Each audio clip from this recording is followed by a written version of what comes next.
जीव म्हटलं की संसार, प्रपंच, मोह, माया, आई वडील, पत्नी, मुलगा मुलगी किंवा मित्र मैत्रिणी, ह्या सगळ्या गोष्टींमध्ये आपला जीव अडकलेला असतो. मग या मोहमायेतून सुटका करून घेण्यासाठीच मोहिनी एकादशीचे व्रत आपल्याला करायचे आहे. आता हे व्रत कसं करायचं किंवा हे व्रत एकादशीच्या दिवशी व्रत केल्यानंतर ते पूर्णत्वास कसं जाईल किंवा त्याचं पूर्णपणे फळ कसं मिळेल याबद्दल सविस्तर चर्चा आज आपण करणार आहोत. व्हिडिओ शेवटपर्यंत बघा.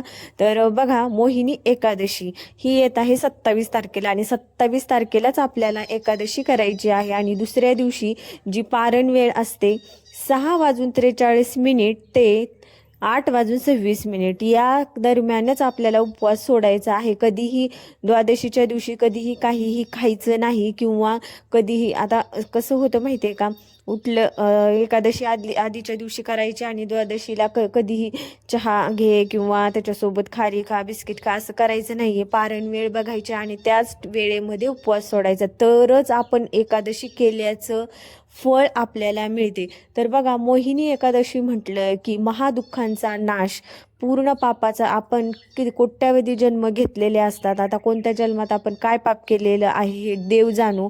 आपण तर फक्त मनुष्य प्राणी आहोत. आपल्याला काहीच माहिती नसतं. करता करविता तो करताधीश आहे. आपले पालनहार श्री महाविष्णू, श्री कृष्ण आहे. त्यामुळे बघा, आपण जेवढे काही जन्मात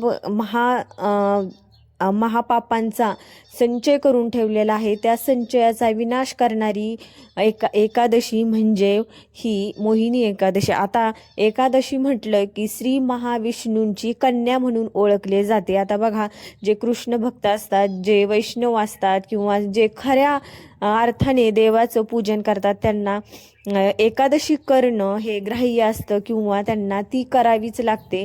आणि आता बघा, सगळ्यात महत्त्वाचं म्हणजे सगळ्यात आधी एकादशीच्या दिवशी सकाळी लवकर उठायचे आहे. ब्रह्ममुहूर्तात उठले तर अतिशय उत्तम आहे, पण सूर्योदय होण्याच्या आत उठून आंघोळ करायची आहे आणि आपली जी देवपूजा आहे किंवा देवाचं पूजन आहे ते पूर्ण करायचं आहे. देवाचं नामस्मरण करायचं आहे. होईल तेवढं नाम जप करण्याचा प्रयत्न करा आणि या दिवशी विष्णू सहस्त्रनाम पाठ करण्याचा प्रयत्न करा. बघा, विष्णू सहस्त्रनाम पाठ कठीण जरी वाटत असला, त्याच्यातले शब्द म्हणताना जर जड जात असतील तरीही ते म्हणून आपल्याला नंतर सोपं आणि इझी वाटतं. त्यामुळे विष्णू सहस्त्रनामाचा पाठ नक्की करा. त्यानंतर व्यंकटेश स्तोत्राचा पाठ करा.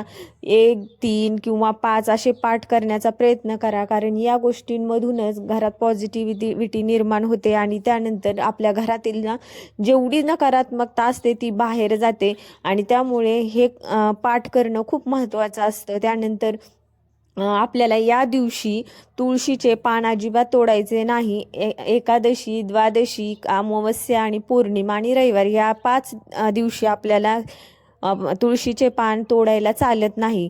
जर तुम्हाला तोडायचे असेल तर आधीच तोडून ठेवा आणि ते नैवेद्यात यूज करू शकता. त्या दिवशी, एकादशीच्या दिवशी अजिबात तुळशीला पाणी घालायचे नाही आहे किंवा त्याचे तुळशीचे पान तोडायचे नाही. आपल्याला अजिबात तुळशी मातेला त्रास द्यायचा नाही आहे, कारण या दिवशी तुळशी मातेचे देखील व्रत असते आणि त्या भगवान श्री विष्णूंच्या, श्रीकृष्णांच्या सेवेमध्ये आराधीन असतात. त्यामुळे त्यांना अजिबात आपल्याला स्पर्श करायचा नाही आहे. आता या दिवशी तुळशी मातेची होईल तेवढी सेवा करण्याचा प्रयत्न करायचा आहे. संध्याकाळी तुपाचा दिवा तुळशी मातेला लावा आणि 108 प्रदक्षिणा घालण्याचा प्रयत्न करा.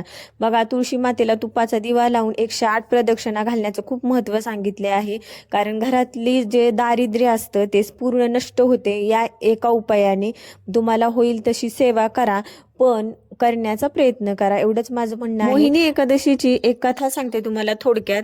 तर एका नगरात धनपाल नावाचा एक वैश्य राहत होता आणि त्याचा एक छोटा मुलगा होता ज्याचं नाव होतं द्रष्टबुद्धी आणि तो खूप दुराचारी आणि खूप वाईट कामं करायचा. मग त्याला कंटाळून धनपालाने त्याला घरातून हाकलून दिले.